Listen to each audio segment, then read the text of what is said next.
Welcome back to yet another Doctor Who Series 10 episode review. And obviously today I'm reviewing episode 3, Thin Ice. If you haven't seen the episode yet, don't watch this review because it is going to contain high spoilers. So there's your spoiler alert. But without further ado, let's get into the video.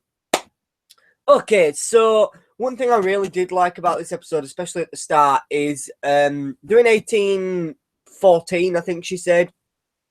And she makes a reference to the fact that she's black and slavery is still a major thing.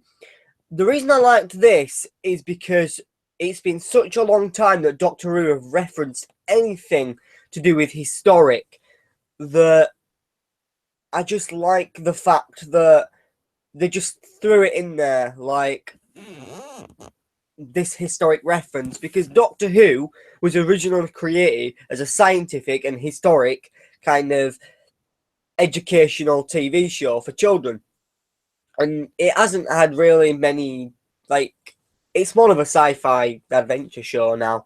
It's got no historic things in, so I did like that little subtle reference that was put in there. And the other cool thing I thought was just after this, Bill's walking down. The Doctor moves the TARDIS onto the bridge, and then they're walking down.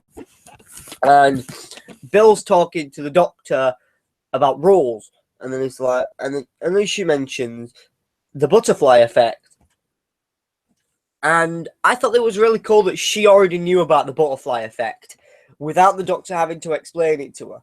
And that's one thing I like about Bill's character, is that she's geeky enough to know about all these things like the butterfly effect. So she knows some things, and she isn't constantly asking questions, but she does ask questions, but only if she needs to know. But some of the stuff she does know, like the butterfly effect. So that was a really good thing. And then the Doctor references Pete. Now, did the Doctor actually know someone called Pete? Or was he actually referencing, I believe, Rosie's father? And the episode Father's Day of Series 1 was called Pete. And I'm pretty sure that because the idea of the episode was Rose wanted to save her father, because she did, it caused time. That's why the Reapers came. And when the fact that the Doctor was talking about Pete, I just had this feeling that it could have been referencing Rosie's father and like messing with time, and then things happening, and now you don't remember him. You know, her dad, he's now dead. But then the Doctor's like just messing about, and then Bill mentions Pete, and the Doctor's like, "Who's Pete?" So I just thought that was a bit of a comedic moment, but I kind of felt like Pete was Rosie's father. However, Sarah Dollard, I think it was, or whoever wrote this, I don't think she intended for that, but it does work, I suppose. Let me know what you think. And if I'm wrong about him called Pete, then comment that as well, because I actually thought it was called Pete, but if it's not, then comment below. I did like the Frost Festival. I thought it was a little twist. And we've never really been to anywhere like that before in Doctor Who, and so the Frost Festival was really cool. And then he says something like, "This is my favourite," like this Victorian kind of, I think it's Regent actually. It's not actually Victorian because it's the early Victorian ages, I believe. Food, which then Bill asked him if he's been before, and he said, "Oh yeah, many times." Now, I don't know if he's talking about the time period or if he's talking about the festival of ice, the ice festival, the Frost Festival thing, because it could have been referencing Victorian times. It's actually that's his favourite food from that time. Or he could have just been saying that he's been to the Frost Festival a few times, but which I thought was really cool. Then there's like you see the beast at first, the monster below, in the like under the water, and it looks furry to me. I don't know. In the early shots of it, do you not think it looks furry when you first see it, like with the boy? And like I feel like it reminded me for some reason, just because of the furriness like of it. It reminded me of that long white dog creature from the Never-Ending Story. If it reminded you of that, then in that moment, then comment below, let me know. Because I actually thought that it just reminded me of that for some reason. I'm not sure why, it just did. And then we get to I think this was just thrown in there probably because like even though Moffat didn't write the episode, it was probably thrown in there because you know what Doctor Who like to do. They like to reference the episode title in episodes. So you have this Danger Thin Ice. Now, obviously, Thin Ice, the title sequence, the title, I mean, is referring to the fact that the thin ice is where they lure you to, and then the lights take you, and then bring you down. And then that's why there was a sign saying Danger Thin Ice. So it was a bit subtle, but I did like it, and I knew that sign was going to say Danger Thin Ice before you even showed it. Before they even showed it, I just knew that that's what it'd say because that's just what Doctor Who do. They just like that. Then there's the little boy, and you see the little boy and the girl, and they're doing these sort of tricks. And when they steal the Doctor's Sonic, it reminded me of the way they do it. It reminded me a lot of Oliver Twist in The Artful Dodger. You know, have you seen my dog? And then like they distract him to then steal him. And like the Artful Dodger, he normally like shakes hands and then steals it. So that's what I thought. I don't know. It just reminded me of the Artful Dodger, and with it being the same kind of time period, it worked. Sorry about that. Just yawned. Let me in the comments if you thought that it reminded you of the Artful Dodger as well. Okay, it reminded me of the Artful Dodger. And then the Doctor a fight with Bill, and he admits to murder. She keeps asking him, "Have you killed people?" And he said, "Yes." And then she's like, "How many?" And he's like, "I don't know. I moved on." I'm not sure if the Doctor's referring to Gallifrey because he knows he's big, so I don't think he's referring to Gallifrey. The Doctor has killed people in the past, but he doesn't do it the way some people would. And I suppose he did also kill the clockwork robot, so that could have been a sort of reference to the fact that in his first episode he did kill the robot just to kind of set that dark atmosphere. But this series doesn't seem to be as dark. Next week's does look kind of scary, and it is the one with the 4D surround sound option. So then after that, I just thought it was funny that the Doctor and Bill had kind of like their first fight. I don't know. To me, it felt like the companion needs to have a bit of an argument with the Doctor just to kind of set a tone there.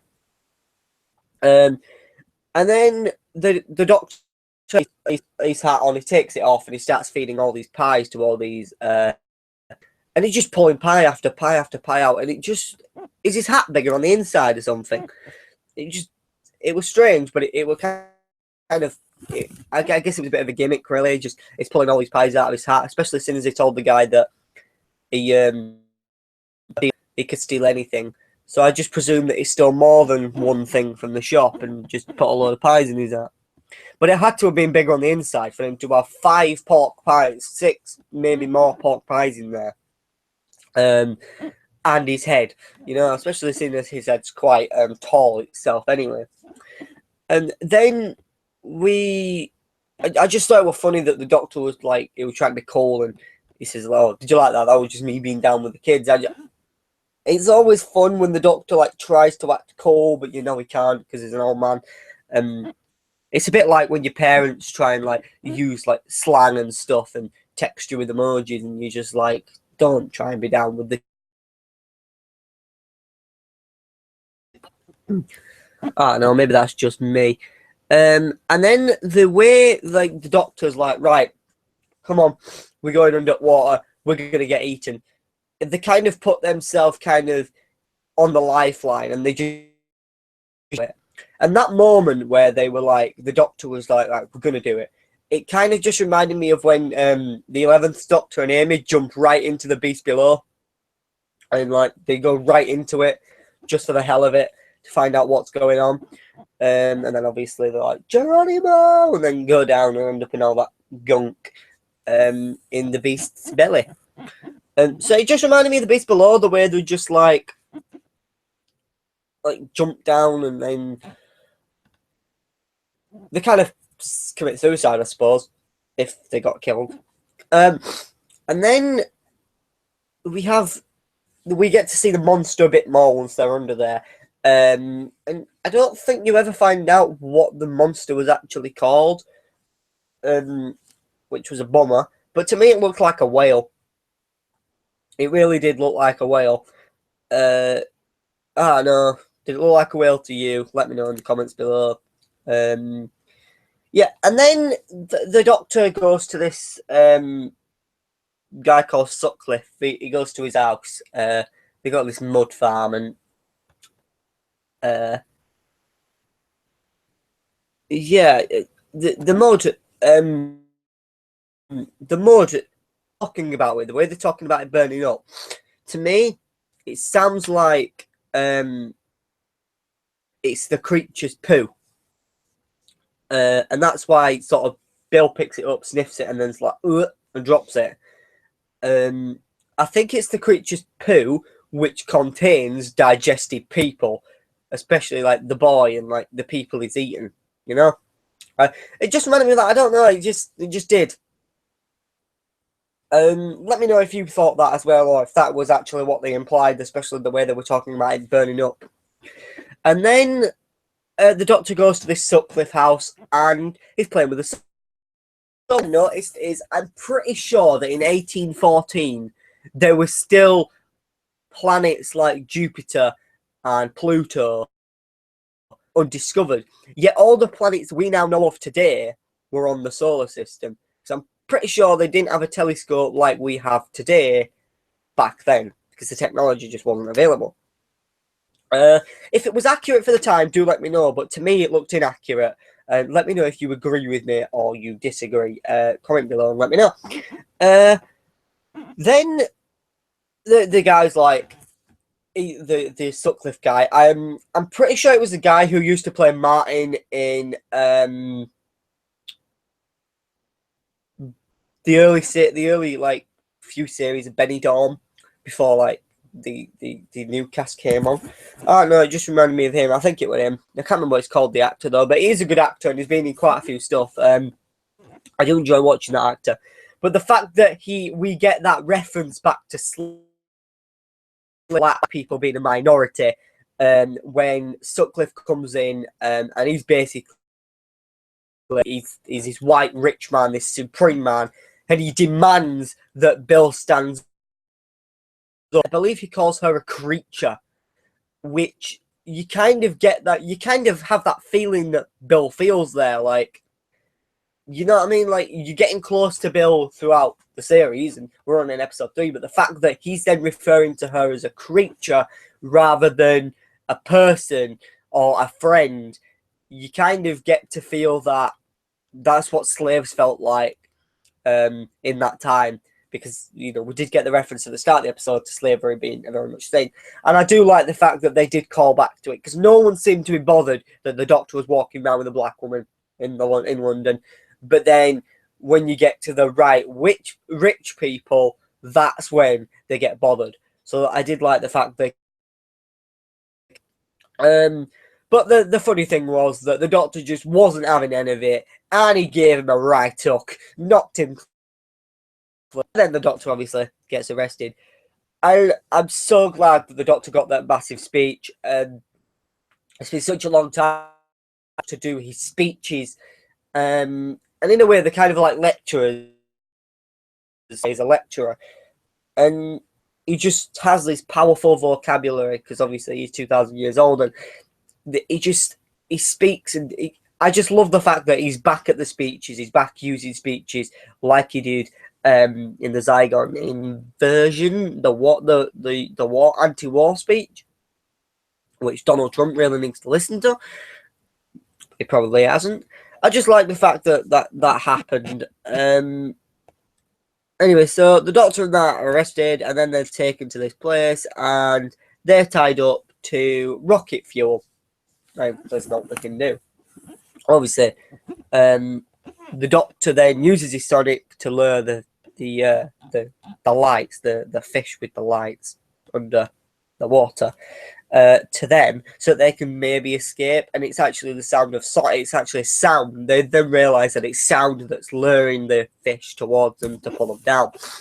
Then the guy that stood outside that works for the Sutcliffe, the rich white guy, he comes in, and this is when I like the fact that they then called back to the fact that the Doctor has killed people. The Doctor deliberately let the man take his sonic so that the fish would circle him, and then he got him to throw the sonic back just as he was killed. And so we got to see the Doctor kill someone subtly, I suppose. He did it subtly. He didn't do it like murder, but he killed him in a selfish act, I suppose. He killed the man so that he could save him. And then obviously they get out. And then the Doctor's like, right, I'm staying here, I'm doing this, and then you go ice. So he goes to get everyone off the ice, and then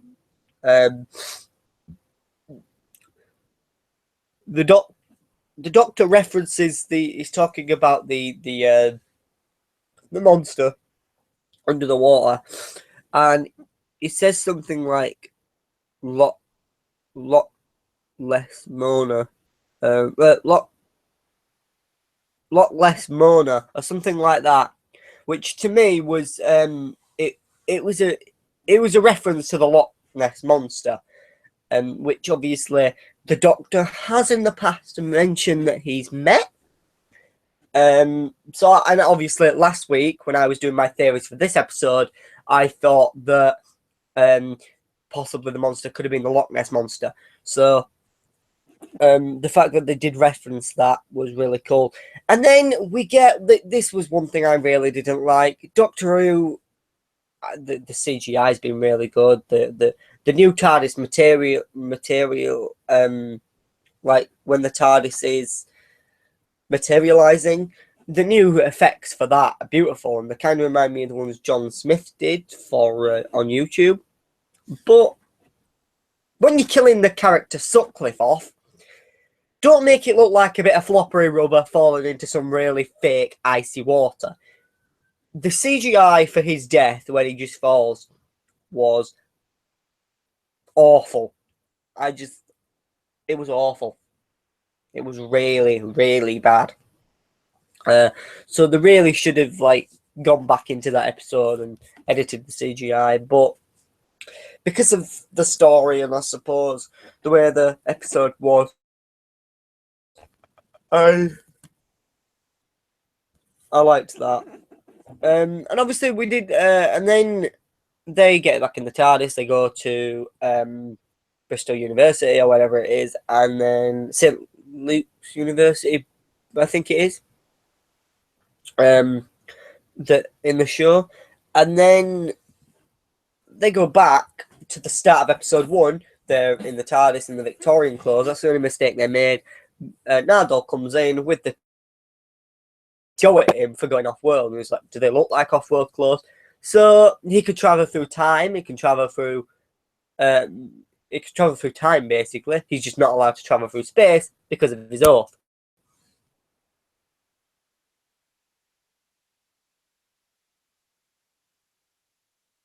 The reason he's saved human race, which I never thought that was something the Doctor did, but I suppose it is. If they call for his help, then he does it. And then the Doctor's like, oh, let's flip a coin. Heads, I stay. Tails, you leave me alone. And you don't get to see that, because then we cut to Nardole with the big doors, and it's like, oh, leave him alone. Yeah, like I'm going to leave him alone. And we get a close-up of the door during that moment. And it, like, without a doubt, that is Gallifreyan text. There is no doubt about it. Especially the hexagonal symbol on the silver bit. That is definitely Gallifreyan text. You cannot argue against that. That is Gallifreyan text, because it's the 10th Doctor used to have on post-it notes on his monitor. So I know for the fact that that's Gallifreyan text. Then there is a knock, knock, knock. Knock, knock, knock. Knock, knock, knock. Knock, knock, knock.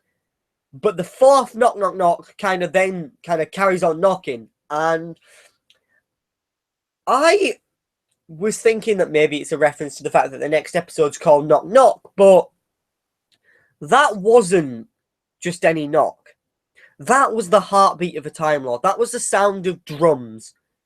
That was the 4 knocks that the Master heard and referenced during the end of time, which I feel like that was them then teasing how he's gonna come, how the Master's gonna come into it. So I think that the Master is behind, like the Johnson Master is behind those doors, and the 4 knocks was kind of the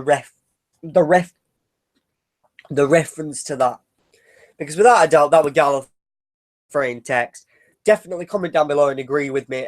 Tell me if you agree that that was Gallifreyan text, because to me that was definitely Gallifreyan text, and I aren't gonna until I know for certain. And if you thought that the 4 knocks was similar to the sound of drums, also let me know in the comments below. Speaking of next week's episode of Doctor Who, wow, the next time trailer at the end of this was actually quite exciting. I did like the fact that they was on about the house eating people. We get to see Bill's friends, because we get to go to where Bill grew up and where Bill lives, which I thought was good, because we kind of get a bit of background information on Bill, I suppose, and we're gonna get to more. And also we're gonna be in a massive old house where it's eating people, and there's those wooden creatures, and I definitely now that because it's about wooden houses, like wood within a house eating people, I definitely think that it is those creatures from the Doctor, the Widow, and the Wardrobe that have returned, and now they're living in houses terrorizing people. But I'm glad that we get to kind of see some of Bill's friends. But what would have been fun is if this episode, rather than it having like Bill's friends, like who they are in the episode, if it had actually been the characters from Class, and they'd have brought like the character like Sophie and that, and it not Sophie, April, and that from Class, and they'd have brought them onto Doctor Who for this episode. I just thought that had been funny. But next week's episode really does look good. I guess I'm kind of excited for it. I'm hoping that it'll be, to me, it's giving me the vibes that, what was the episode called? Hyde. It's giving me the Hyde vibes. Just the way that it looks, the way that it's an old house. And the last time we was kind of in a really big old house like that was in Hyde. So I am looking forward to next week's episode. If you have any theories on next week's episodes, let me know. I'm hoping that we'll get to see more of the knock, knock, knocking. Let me know what you think. Comment down below. And obviously, if you've liked this video, leave it a like. Don't forget to subscribe if you haven't already. Comment below your thoughts and theories on this episode and next week's episode, and anything that you may agree with or didn't agree with in this review. I've been the Doc 11th, and I'll see you next time when I review episode 4 of Doctor Who, Knock Knock. Goodbye for now, guys. Goodbye.